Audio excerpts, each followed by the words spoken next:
traps and pitfalls that you might fall in. Then lose touch of front line. The sales වල ගොඩාක් වෙන දෙයක් තමයි අපි TS අපි sales representative කෙනෙක් උඩට ගිහිල්ලා ඒක තමයි මේකේ තියෙන positiveness එක. මොකද front එකත් දන්න කෙනෙක් තමයි උඩට යන්නේ. ඒගොල්ලෝ qualify වෙලා experience අරගෙන exposure එකත් එක්ක යන්නේ. උගක් වෙලාවට front එක අමතක කරනවා. ඒක ඒ touch එක නැති කර ගන්නවා. ඒකේ මොකද වෙන්නේ කියලා දන්නේ නැති වෙනවා. ඒක ලොකුම භයානක තත්ත්වයක්. එතකොට වාට ගිහිල්ලා බෝඩ් එකත් එක්ක ඊගාවට ඔයාගේ සීනියර් ටීම් එකත් එක්ක මේ කතා කරන්නේ බොහොම මේ second hand third hand information එක ගෙස් කරන ඒවත් එක්ක. ඉතින් ඒක නිසා මගේ අදහස තමයි සේල්ස් ඩිරෙක්ටර් කෙනෙක් වුණත් සේල්ස් GM කෙනෙක් වුණත් හැමතිස්සෙම ඒ ටච් එක තියාගන්න ඕනේ. ෆ්‍රන්ට් ලයින් එකත් එක්ක තියෙන ටච් එක sales representatives ලගේ problems ටික මුදලාලිලා කතා කරන ටික අපේ product එකට තියෙන තැන අපේ තියෙන objections ටික අපේව විකුණනකොට තියෙන objections ටික මුදලාලිලා කියන feedback එක තමන්ගේ කනට අහලා තියෙන්න ඕනේ. එතකොට තමයි මේ company එකටත් හොඳයි තමන්ටත් හොඳයි team එකටත් හොඳයි. ඊගාවට තව එකක් තමයි now you have people who really okay fine I mean in a very I mean they think that that is the best solution. You have to find solutions. Yes, I believe that I have to find solution. I believe that we need to nurture people who can find solutions. But in critical points, you should not push your team to find solutions. Only your team. You have to be part of that. You have to be you need to use your experience and find solutions together. That is the important thing. Mostly, not only in sales, in a lot of leadership, I have seen, and it's quite visible. It's not a problem that you see only in Sri Lanka. So even I have seen in certain my assignments overseas that so-called even large companies, organizations, that the leadership will not get involved in finding solution when finding the solution is difficult. If that is easy, that they will come, but when the things are difficult, that they think it's your duty to find solution. So these one of the I mean these when then you lose respect from your team. Then it attacks the personality of you. They will not trust you. They will not take care of you back. You know, I mean. So you need to be part of finding solution always, I believe, and concede to pressure. And this is a common thing. This will happen to everyone, whether sales or not. But it will happen mostly to sales leaders because due to the points I mentioned in my previous slides. Spotlight again. වාගේ performance එක තමයි හැමතිස්සෙම connect වෙලා තියෙන්නේ. ඒ ඔක්කොම හේතු නිසා නිතරම ප්‍රෙෂර් එකක් තියෙනවා. අනිවාර්යෙන්ම ප්‍රෙෂර් එකක් තියෙනවා. මේකට වැටෙන්න අරකයි. මේකෙදි මේ ප්‍රෙෂර් එකට collapse වුණොත්, surrender වුණොත් you can't find solutions.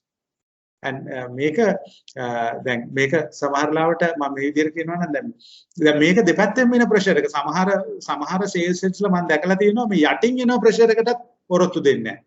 මොකක් හරි එකක් කියලා මේ යටින් එන එකට ඔරොත්තු දෙය ගන්න බැරුව මේ they surrender to your subordinates also, sometimes to your superiors. So you need to have a strong personality who can stand against all this pressure.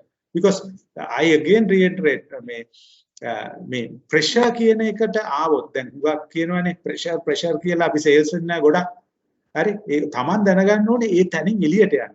මොකද පොඩි දේවල් දැනගන්න ඕනේ මේ human behavior එකේ තියෙනවා you have conditions when you are really under pressure you can't find solutions. දැන් එක දෙයක් තියෙනවා මම පොඩ්ඩක් වෙන පැත්තකට යන්නම් මේ ඒකට කියන්නේ මේ cognitive tunneling කියලා එකක් තියෙනවා.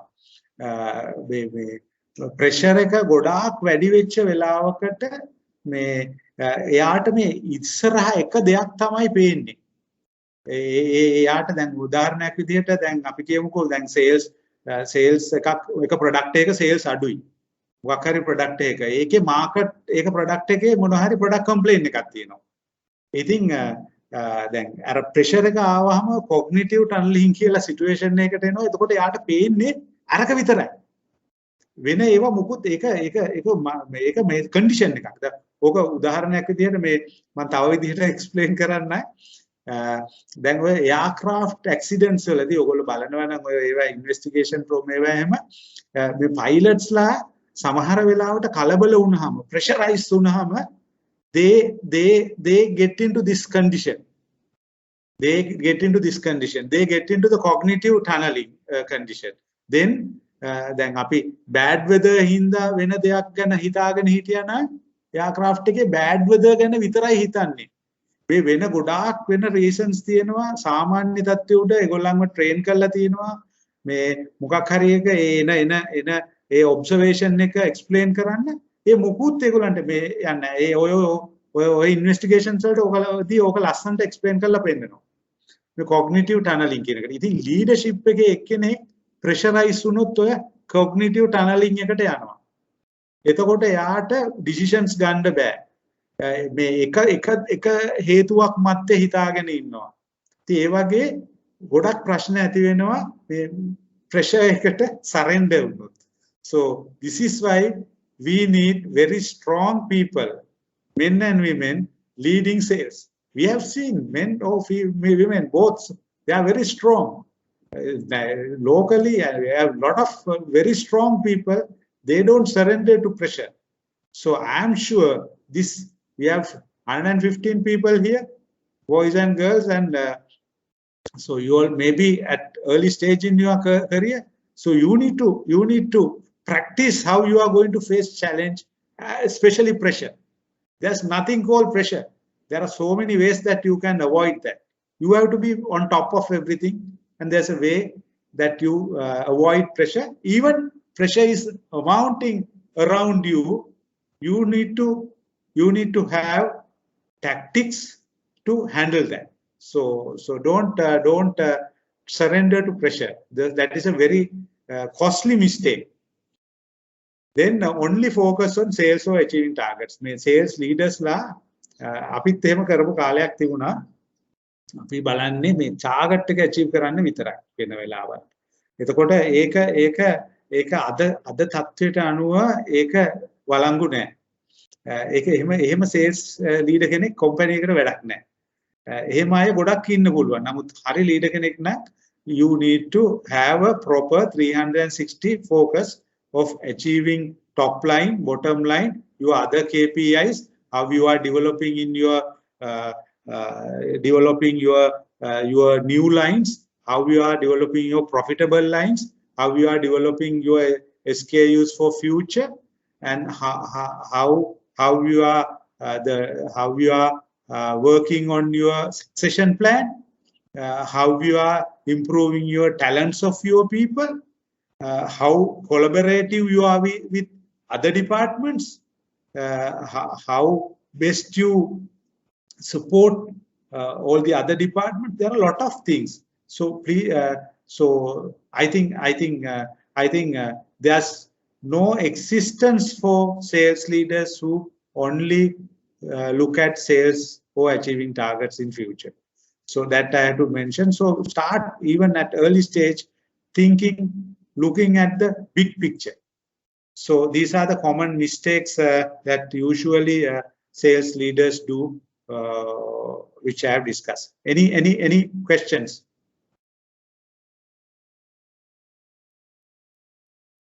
මොනවත් අහන්න තියෙනවද මේකෙදි කතා කරන්න ඩිස්කස් කරන්න අදහසක් දෙන්න සියලු ඔක්කොම දේවල් all points are welcome. You can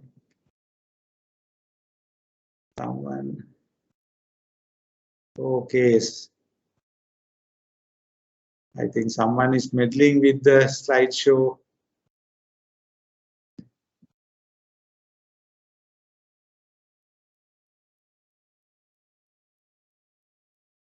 Give me little time to bring back the slideshow.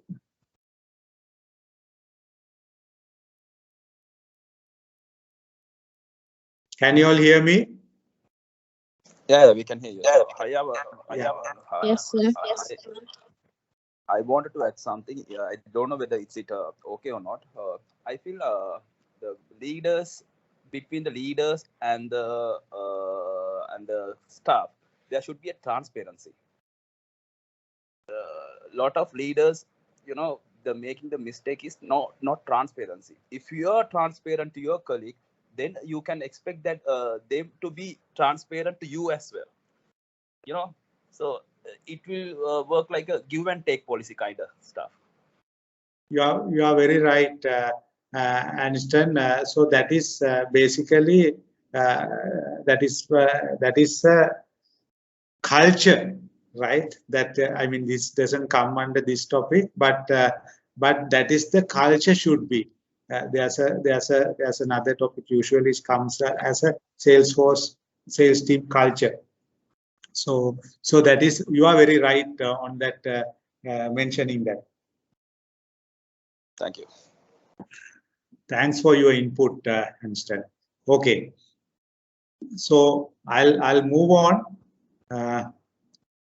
So here I have mentioned about certain behavioral theories relevant to leadership, but I am not going to talk much because you have a tool called the internet, Google. So you need to compare. There are so many. I mean, you have this leadership style. I mean, then so many theories. But I will when I describe certain personalities, I'll pick from these theories.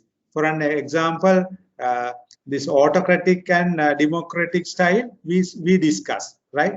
We now Aniston brought up a condition where that this autocratic leadership elements where you need to come, right? Where always the democratic and collaborative system, so that element need to come depending on the personalities. So likewise, so all these theories are very valid theories.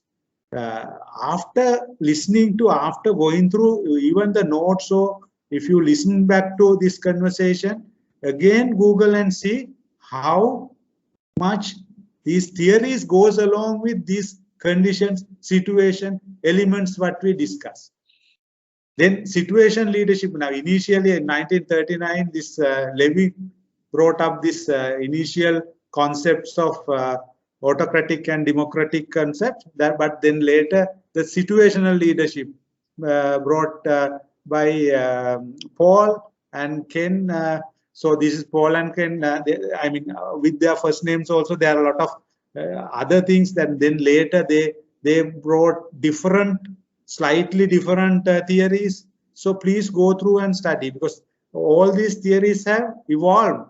And then today in the internet there are a lot of journals. There are a lot of journals that you have where people have discussed on these theories and based on practicals that they have gone through. Then also the full range, that this is very famous, and lot of degree program to diploma program, they will only go through these things. Transformational, we know transformation.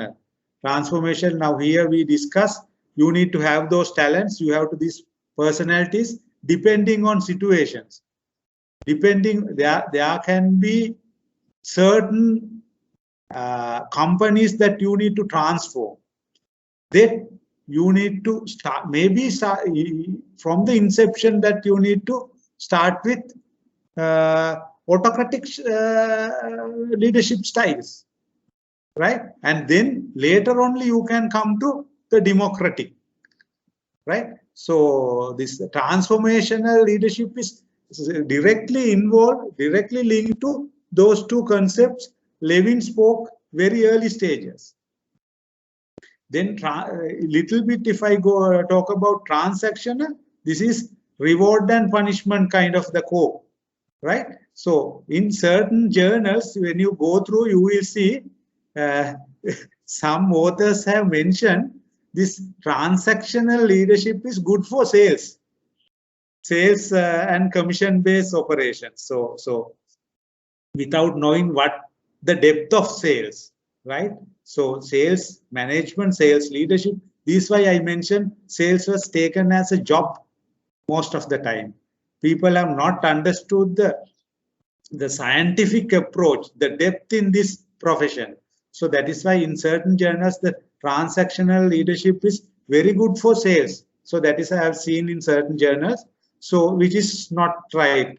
Then the freestyle, which the leaders give freedom for their teams to do whatever they want. This when we mention that, you will see who is doing that. But practically, there are a lot of leaders who just keep quiet while others take decision and run businesses. Sometimes they run better, sometimes mess up. So you read when you see certain globally and locally certain company stories where you can see understand that because of those leaders, companies have paid at the cost of the company profitability and future. So this is if we have time, little bit time at the end, we will again connect certain leadership models with these theories. So this is so we have almost 4:30. Okay. So one important point we have come. So I have put up 4 leadership personalities, pictures of 4 leadership personalities. Initially, I'll just go through, I'll reason out to you why I have put those personalities. Ideally, I should put a sales leadership photo also, but I mean, it's not in the, not in public that there may be a lot of sales guys have done well and really transform, but we don't have that those facts. But all these personalities, you are aware, we know about these guys. So that is why I have selected these guys with specific reasons, and those reasons are very much relevant to sales leadership. That is why I have selected these leaders. You know Jacinda. So she is the Prime Minister of New Zealand. So this person, she, how her convincing and influencing capabilities. You know, if you talk about the current pandemic situation, I would say up to now, one of the best, most successful story. So more than rules and regulations and lockdowns, and so lockdowns also were there, but she basically convinced her people and influenced her people to go as per health guideline. One will argue with me definitely that society is very much disciplined, so she could do that. Yes, that is right. So that is why sales leaders need to use convincing and influencing with that kind of people, right? So you need to select. So she also her convincing, and not only, I mean, I have picked only one element in her leadership. So please study their leaderships, styles and what they work and background, how they have come up. So even politically, she has a very small majority, and she is not from a very good, I mean, main party also. But she won the election also, I think, for the second time also. So she is a very self-confident person. She has portrayed very high degree of leadership, and mainly with her this convincing and influencing capabilities. So then Arjuna Ranatunga, our own Arjuna Ranatunga, actually I have not seen, I have read a few, But I have not seen. Don't think about the political side of it. The Arjuna Ranatunga's leadership qualities, those he has shown and achieved results. Importantly, there can be leaders doing well but not achieving results. There are so many leaders, but all these people have achieved something. So sales guys also need to achieve something. You need to achieve something tangible. Not to just do your job. Sales guys need to perform. So when it comes to Arjuna Ranatunga's leadership, main points I have seen, the caring part that he has displayed towards his team. This Muralidharan's issue, allegation of throwing